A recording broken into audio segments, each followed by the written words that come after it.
It's good to be here. I think I'm going to say a word that I'm not supposed to say, and that's the D word, or deflation. This is something investors need to be very cautious about.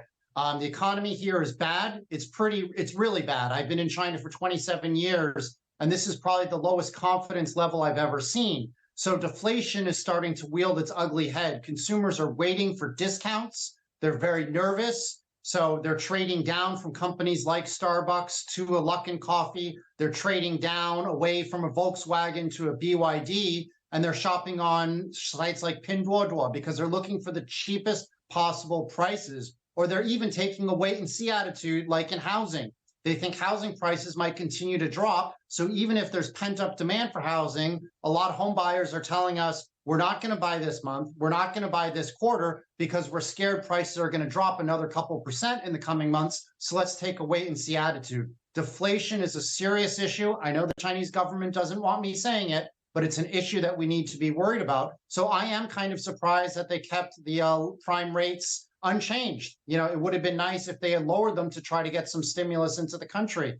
But as you mentioned, the economy is still growing about 5%. So the government is okay with having a slight rough time, which is why the real economy is growing around 5%. But it's a stage where investors should be real cautious. Is that the new normal then, Sean? Do we stay then at around 5%? Or is there going to have to be a painful sort of restructuring in order to get it ticking a little bit higher?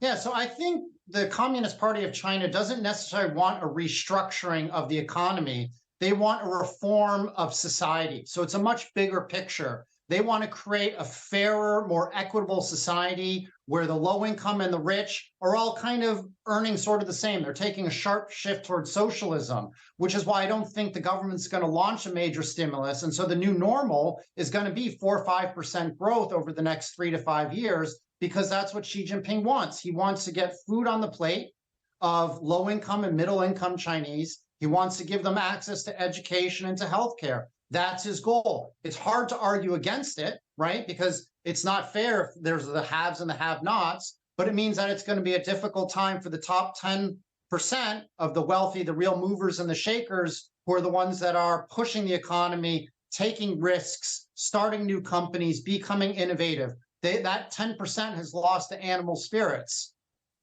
Yeah. China's primary problem also has been debt, and primarily in that real estate sector, right? I mean, it accounts for around 25 to 35% of the country's GDP. If they were able to sort of pull that in, tackle that a little bit, would the fortunes perhaps change? Would that give them more fiscal leeway?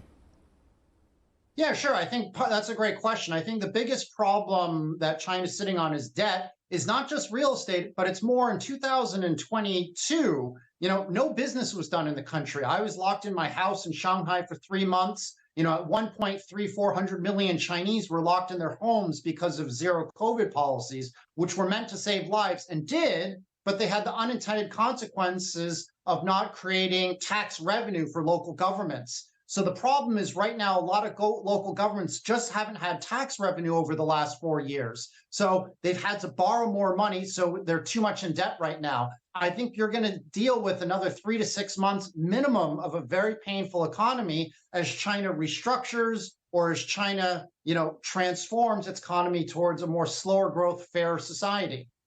Yeah.